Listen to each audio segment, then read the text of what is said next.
আসসালামু আলাইকুম। হিন্দু অন্যান্য ধর্মের দাদা ও দিদিদের জানাই নমস্কার। আজ আমি মূর্খ মেয়েদের সহবাস করার একমাত্র নকশা আমার এই নকশাটা দিয়া খুদার কসম যে নারীর উপরে আপনি প্রয়োগ করবেন ইনশাল্লাহ সে নারী একবারে পুরো অলঙ্গ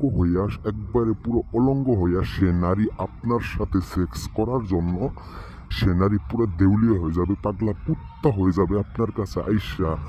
ওর একবারে ফিগার মুখের ভিতরে তুইলা ওর জীবন যৌবনের জ্বালা যতটুকু আছে সবকিছু মিটাই আপনার কাছ থেকে যাব, এবং কি আপনার সহি সালামতে আপনার নিজে সবকিছু বিশ্বাস কইরা ল্যাংটা হইয়া আপনার ধনটাইনে ওর বুধার ভিতরে ডুগানির পর্যন্ত এইটা দায়িত্ব থাকবে ওই মেয়ের। আপনি যে কোনো মূর্খ মেয়েকে দেখলে আপনি এই নকশাটা দিয়ে আপনি আপনার পছন্দ মতো বশীকরণ করতে পারবেন রুমে বসে থেকে। খুদার কসম লাশবারের মতো বলতাছি লাশ মনে কইরা আমার এই একটা বেরে আমার এই নকশাটা দিয়া আপনি যে কোনো মূর্খ মেয়েকে যদি বশ করেন ইনশাল্লাহ সে মেয়ে আপনার ছাড়া কোনো কিছু বুঝবো না, এবং কি আপনার ছাড়া এক নলা ভাত বন্ধ খাবো না, এরকম একটা বিশ্বাসের পর আপনার কাছে সব জীবন যৌবন সইপা আপনার কাছে দেওয়ার জন্য পুরো শরীরের মাতাল হিসেবে আপনার কাছে আপনার বিছানায় আপনার খাটে আইসা একবারে পুরো অলঙ্গ হয়ে আপনার সান্ত্বনা দিতে যা কিছু করো লাগে পুরো মাতাল বানাই দিব আপনারে।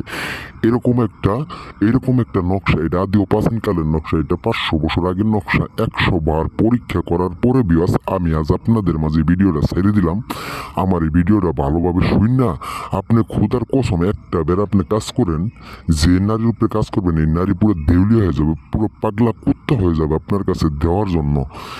বিকজ আমার এই নকশাটার নিয়মটা আমি ভালোভাবে ভুলে দিতেছি। একটা বাজার থেকে শিং মাছ কিনে নিয়ে আইসা আপনি একটা ছোট বুঝপাতার উপরে এই নকশাটা জাপরান কালি দিয়ে লেখা আপনি একটা বড় তাবিজের ভিতরে বইরা মাছের উপরে বাইন্দে দেন, পানিতে ছাইড়ে দেন। মাছ যতটুকু গতিতে দৌড়াবো অতটুক গতিতে ওই মেয়ে আপনার কাছে আসতে বাধ্য থাকবো। এরকম একটা কুফুরি জাদুর নকশাটা আমি আজ আপনাদের মাঝে বিয়া ছাড়ি দিলাম। আর একটাবার কাজ করার আগে ইনশাল্লাহ আমার একটাবার ফোন দিয়ে জানিয়ে নেবেন, আমি আপনাদের সুন্দরভাবে তকবীরের নিয়মগুলা বলে দিব। এইগুলো আমার কথা শেষ করছি। আসসালামু আলাইকুম।